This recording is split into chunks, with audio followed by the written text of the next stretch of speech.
Welcome back, everybody. Thanks again for joining me for the final part of my House of Mirrors lesson video. In this video, as I said before, I'm going to be going over the solo section and the outro section.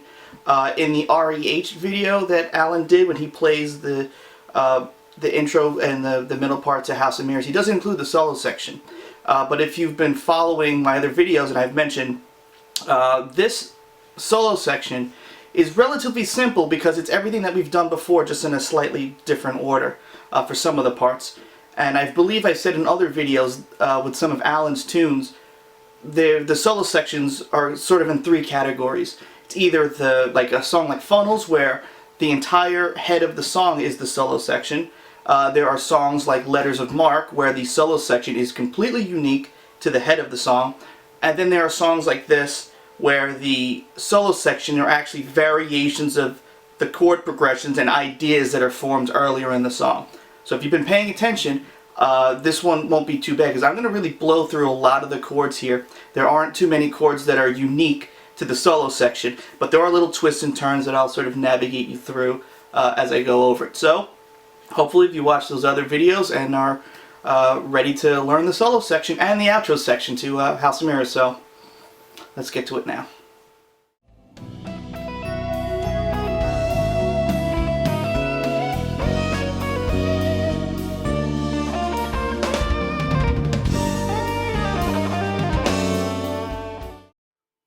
Alright, here's the solo section. Gonna get right into it.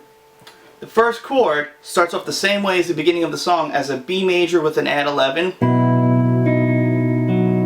Then to that E flat 7 sharp 5 chord in first inversion. And then you move your third finger from the major third of the chord to now up a half step, and now you're playing an A flat minor with an add 11, which is sort of like a 5-to-1, E flat to A flat.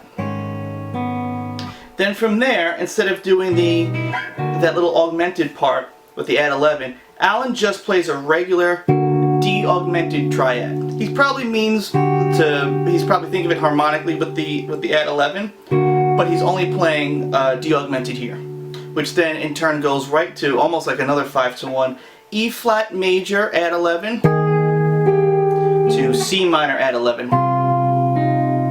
Then from there, you play a B flat major 7 to the first inversion A major chord.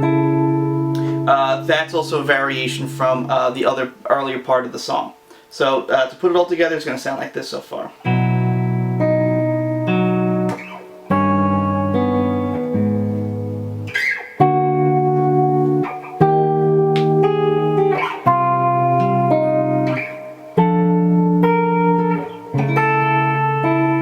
Alright, then after that comes, just like in part 2, goes from the D major with an add 11 to A flat major 7. Now at this point, Alan's really playing a major 7 chord here without the 5th, but when he's soloing, he's playing an E, the sharp 5. So he's really implying this to really be a major 7 sharp 5 chord. I'm not sure why he doesn't play that note in the chord itself, but definitely during the solo section he plays an E multiple times. He doesn't play an E flat, which would make it an actual regular major 7 with the 5th in it. So then after that goes to C major at 11, to an A minor at 11, sort of like a 6-to-1 in C major. Then you do that same thing in E major, another, did I say 6-to-1? I meant 1-to-6. Then he does that again here, E major, and then C sharp minor. Then from there goes all the way to B major 7 to a B flat triad in first inversion. So that whole section starts to sound like this. I'll start from the beginning, why not?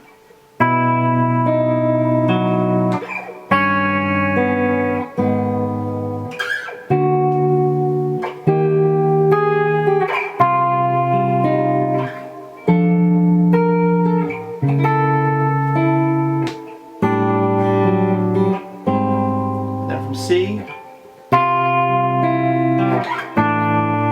to E,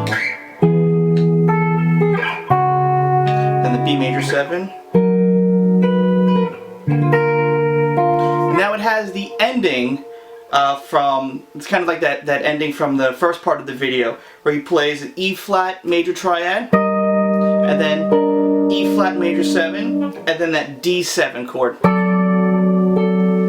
Then a G major with the add 11. This is exactly like the ending from before, to B minor add 11, to E flat major 7 sharp 11. And then from that B7 altered chord, the B7 sharp 5, sharp 9 chord, to that G major 13 sharp 11 or G major 7 sharp 11 chord. This is like that same ending before. Starts at this, it ends the same way with an A minor 9 to the B flat 13 chord. And now instead of playing a D9 sus 4, you're still taking the chord, I guess, from the same key, but now you're playing C. Just plain old C major. So instead of a C major with a D in the bass, just a plain old C major here. And I remember when I think this is one of the first songs that I actually fully transcribed, including the solo section, I was baffled thinking there's no way it's just a plain C major chord. But it actually is. It's one of the few Allan tunes I can think of that actually just has a plain major chord in it. Then you take your pinky and you add the sus2 and the sharp 9, because now you're not playing the major third. So it's a sus2 sharp 11. But if you think of it, it's basically just a whole Lydian idea. It's based from G major. Then from there, it then points to like the ending of the part 2 video, because now you have that B major 7 to E major 7 part, to the G major 7, I'm sorry, A major 7 to G major 7, and now instead of going to C, you sort of skip that, and then you play, and you skip the next few chords. So instead of playing the C major 7, and then that part where you're playing the major triads with the B pedal point, you're actually just playing the F major add sharp 11. And then you end with the B major 13 chord, or A flat minor add 9, depending on how you think of it. So I'll play it from the C major section.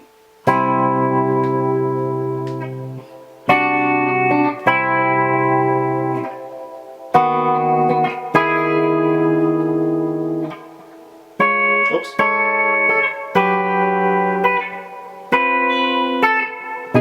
And then actually from this part, it plays the exact ending as the part 2 video. So if you know that one, it's the same exact thing with the C minor add 11, and you tap the D, B flat major 7 to first inversion A major, D with the add 11 to A flat major 7, once again applied as A flat major 7 sharp 5.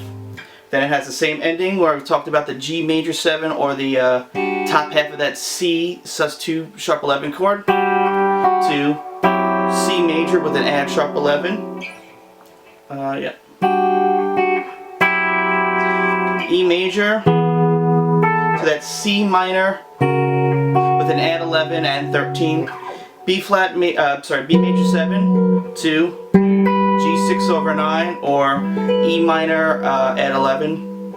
And then it has the second endings transpositional part with the E major 7, E flat dominant 7, A flat major with the add 11 to C minor add 11. Same exact ending. The B altered chord to the G Lydian chord to A minor 9, A flat 13, and then here it goes to the D9 sus 4. Now at this point in the recorded version, that's the pivot point to repeat the solo, and I think Allan takes over. The first solo is Steve Hunt, but live Allan doesn't play a solo there. Instead of playing this, he starts to go to the ending of the song, which he also does in the REH video. So that's where the solo would repeat until I guess Allan felt that it was done, and then start the ending section.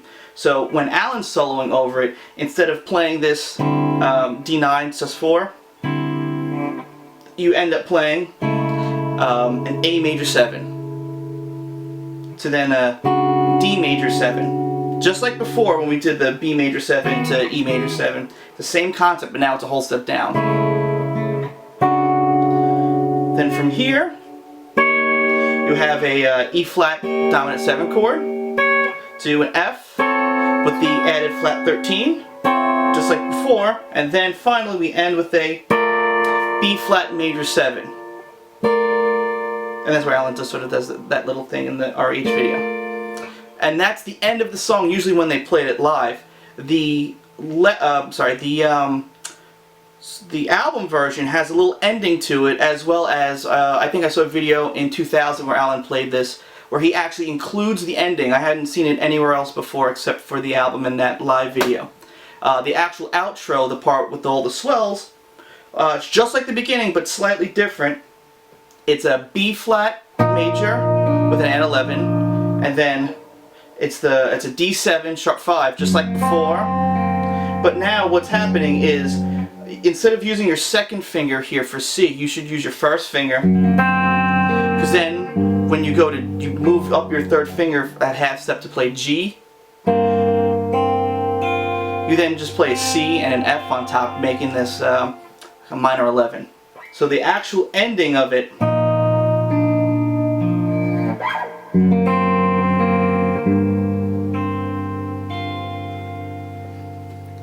and that's it. That's the whole solo section. So that's it. The next part, I'm just going to play through the solo section by myself so you can hear how it sounds, including the ending. But I'm not gonna loop it twice. I'm gonna loop it the solo section once, like how it's actually played live. So give me 2 seconds, and I'll see you there.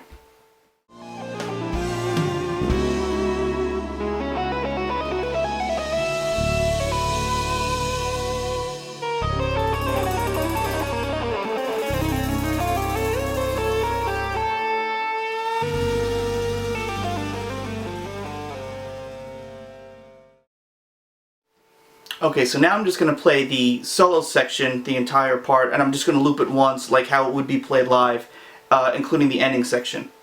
Alright, so here we go.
That's it. That's all of House of Mirrors. Probably one of my top 3 favorite Allan songs, along with Above and Below and Sphere of Innocence. So that's it. The next video that I'm going to do is going to be a real short one.